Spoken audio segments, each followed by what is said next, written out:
All right, so if you saw part one, that short we did, covering how we're going to restore, how Joseph is actually going to restore this old Montgomery Ward tractor, then you know this is going to be part two. Part two focuses on some of the electrical, the starter circuit, the starter solenoid, the starter motor, the battery cables. One of the things that we've done, we didn't capture it on film, but Joey took the spark plugs out. He put oil into the cylinders and let it soak, and then manually turned it over.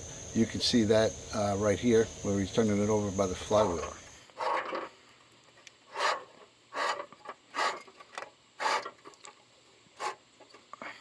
There's the compressor stroke.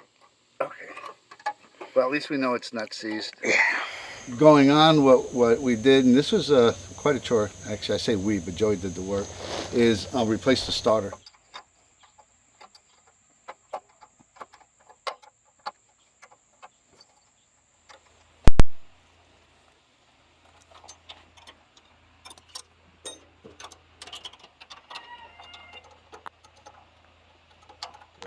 It's almost positioned in such a way that you have to pull the engine, but we managed to get that done without pulling the engine.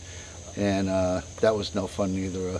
I think that this was designed for people with really small hands, is the only thing I can think of.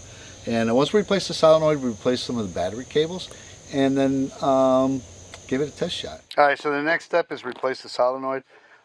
We actually bench tested the old solenoid. It was dead as a doornail. This is an OMC Johnson solenoid. We actually used this just to test the ignition circuit to make sure that when you turn the ignition key to on or start, that it would click, and it did. So next steps now, let's get a new solenoid in there.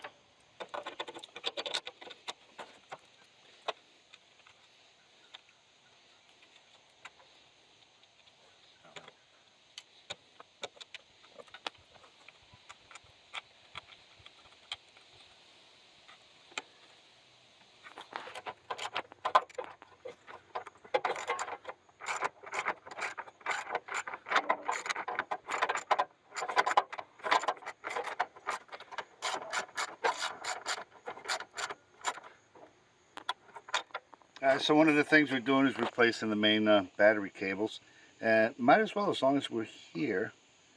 And we've got some 8 gauge.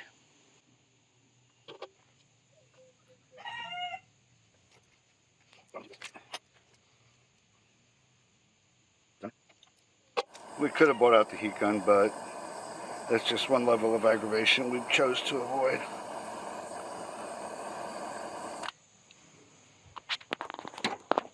All right, all we gotta do is the negative ground cable, and we'll be ready to test fire, at least test turn over the engine.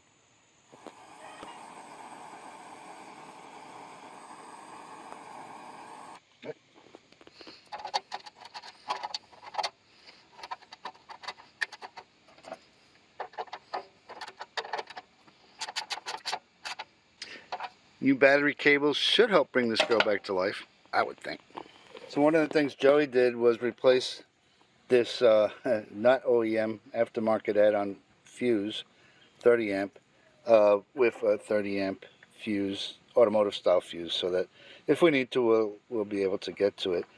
The old fuse, the original, was here, probably one of those little tubular glass ones, but we won't have to deal with that anymore.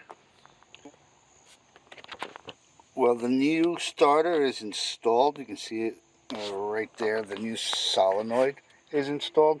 We've got some fresh battery cables on the whole thing. Here's your positive, and here's your negative. So the next step is going to be ensuring that all of these cables are out of the way of the drive shaft, putting a battery on it, and see if it'll turn.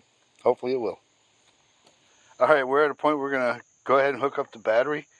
Everything's wired. It's out of the way of the drive shaft.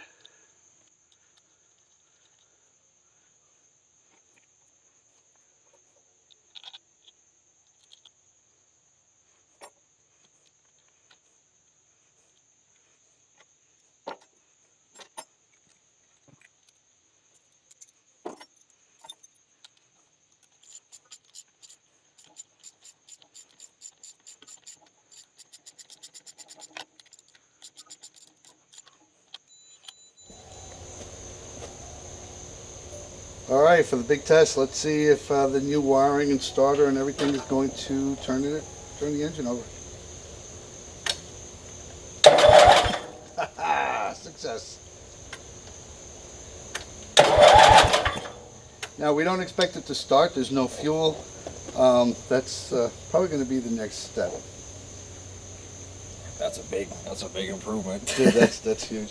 All right, so you can see we got it so that the starter circuit, everything works. It turns over. Of course, it's not going to start. The next step is going to be the fuel system. Probably needs new fuel lines. Joseph will probably pull the carb, and I'm sure he's going to rebuild it, or at least give it a good dunk. But I'm certain a rebuild is in the future because the rebuild kits for those carbs are not that expensive. So next video is going to focus on that. Anyway, thanks for watching, and if you've enjoyed this, hit share and like, and don't forget to subscribe.